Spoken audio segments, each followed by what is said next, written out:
So student, আজকে তো প্রথম কথা হইলে গেছে শুভ নববর্ষ, ঠিক আছে? সো শুভ নববর্ষে আমি সব স্টুডেন্টের লেগে একটাই কামনা করবো যে তোমরা ফিউচার খুব ভালো, বৎসরের প্রথম দিকটা খুব সুন্দর করে হার্ড ওয়ার্ক মেহনতকে সাথ শুরু করো। সো সবকিছু ভালো হবে। অ্যান্ড সাথে সাথে আজ সিবিএসসি বোর্ডের রেজাল্ট দিছে ক্লাসটা, অ্যান্ড রেজাল্ট ওয়াজ আউটস্ট্যান্ডিং, ঠিক আছে? যতটুকু এক্সপেক্ট করছিলাম এর থেকেও খুব ভালো হয়েছে স্টুডেন্টের রেজাল্ট। সো যারা যারা রেজাল্ট ভালো করছে হ্যাঁ, কংগ্রাচুলেশন। তোমরা বেটার ফিউচার হোক। বৎসরের প্রথম দিকেই তোমরা রেজাল্টটা দিছে। যাই হোক, আশা করি বছরের ফার্স্ট দিনও খুব ভালোভাবে গেছে, সাথে রেজাল্ট যারা ভালো হয়েছে এরাও খুব ভালো হয়েছে। আর যারা একটু খারাপ হয়েছে তারাও কোনো মতলব এত মন খারাপ করার কিছু না। ফিউচারে আরো অনেক রেজাল্ট আইব। এটা তো জাস্ট একটা এক্সাম দিছো, মাধ্যমিক এক্সাম, ঠিক আছে? 10 বোর্ড এক্সাম দিছো না, কিন্তু তোমার লাইফে যতদিন চলবা, যতদিন তোমার লাইফ পাসবা, হার একদিন তোমার একটা না একটা এক্সাম পাস করতে লাগবে, ঠিক আছে? লাইফ তোমার অনেক কিছু সময়ের সাথে সাথে অনেক এক্সাম, ঠিক আছে? সো তোমার একটা এক্সাম কিন্তু তোমার লাইফ ডিসাইড করতো না। সো যারা রেজাল্ট ভালো হয়েছে হেরার তো মেনি মেনি কংগ্রাচুলেশন, বাট যারা একটু খারাপ হয়েছে হেরারও মন খারাপ করার কিছু না। সামনে তোমরা 12 আছে, 12-এ ভালো রেজাল্ট করার লেগে এখন থেকে স্টার্ট করবা ভালো মতো, ঠিক আছে?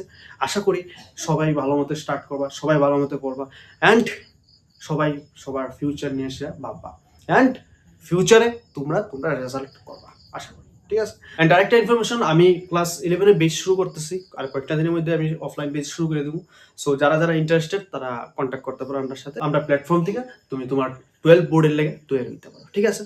অ্যান্ড লাস্টে আমি একটা কথাই শেষ করবো ভিডিওটা, যে মন রাখবা লাইফে তোমারও চান্স দেবো, ঠিক আছে? তোমরা যারা রেজাল্ট একটু খারাপ হয়েছে মনে করো, তোমরা হারছো না লাইফে, ঠিক আছে? তোমার একটা এক্সাম তোমার লাইফ ডিসাইড করতো না, ঠিক আছে?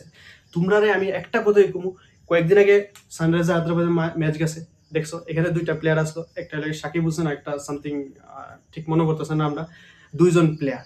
হেরা ব্যাকগ্রাউন্ডটা দেখলে তুমি বুঝবা যে হেরা কোন জায়গার থেকে এসে কই ফুসতে পারছে।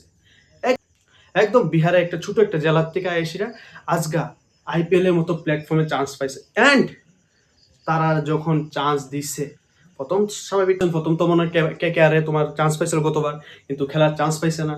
হ্যাঁ, মতলব চান্স পাইছিল টিমের মধ্যে, বাট খেলাতে চান্স পাইছে না। বাট এইবার সানরাইজার হায়দ্রাবাদে হেরা চান্স দিছে। সো মনে রাখবা, গডস প্ল্যান, বুঝা গেছে?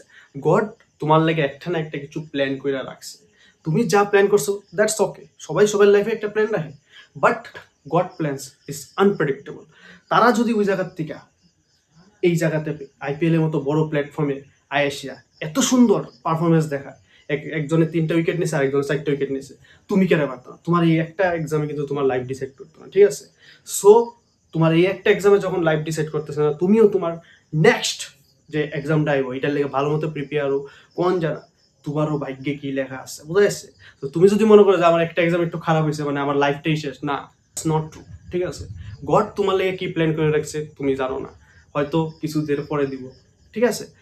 সো যারা যারা রেজাল্ট করছে এরা তো রেজাল্ট করছে, বাট তোমার যদি একটু রেজাল্ট খারাপ হয়ে যায় তুমি মন খারাপ করবো না। তুমি তোমার ট্রাই চালিয়ে যাও, একদিন না একদিন ভগবান তোমার দেখবো, ঠিক আছে? অ্যান্ড তুমি তোমার মেহনতের রেজাল্ট পাইবা, ঠিক আছে? অ্যান্ড সবসময় ভগবানের যে প্ল্যানটা করে রাখছে, গডস প্ল্যান যেটাকে কয়, এই জিনিসটার উপরে বিলিভ করে না, ঠিক আছে? God's plan always something special for you, ঠিক আছে? সবসময় মনে রাখবা এই জিনিসটা ভাইবা সেটা, যে একটা এক্সাম খারাপ হয়েছে দ্যাট ডাজন্ট মিন আমার পুরো ফিউচার খারাপ হয়েছে, ঠিক আছে? সব ভালো হইব, আস্তে আস্তে হইব। ভগবান তোমার লাগে আস্তে আস্তে সব লিখে রাখছে, ঠিক আছে? সো ভগবান যারা লিখে রাখছে এটা হইব একদিন না একদিন, বাস এটা করে হ্যাঁ, এটা আবার ঠিক আছে যে তুমি ভগবান লিখে রাখছে দ্যাট মিনস তুমি বাড়িতেও বয়ে রয়েছো, কোনো কাজ হইতো না ভাই। ভগবান যতই লিখে রাখ তোমার কোনো কাজ হইতো না। ভগবানও চায় যে তুমি একটু উঠো, উঠে সে কাজ করো, এরপরে গেছে ভগবান তোমার দিবে, ঠিক আছে? সো ভগবান কইছে যে ইডেই, যে পালা মতে ফরো, তুমি তোমার হার্ড ওয়ার্ক করতে যাও, বাকি সব তাইনে দিকে নিব, ঠিক আছে? সো ভগবানের উপরে বিশ্বাস রাখো, মেহনত করো, হার্ড ওয়ার্ক করো, রেজাল্ট তোমরা হইবই, বাস। আর আমরা প্ল্যাটফর্মটা যদি ভালো লাগে, একটা লাইক আর একটা শেয়ার আর একটু সাবস্ক্রাইব করে দিয়ে দেবা। Thank you.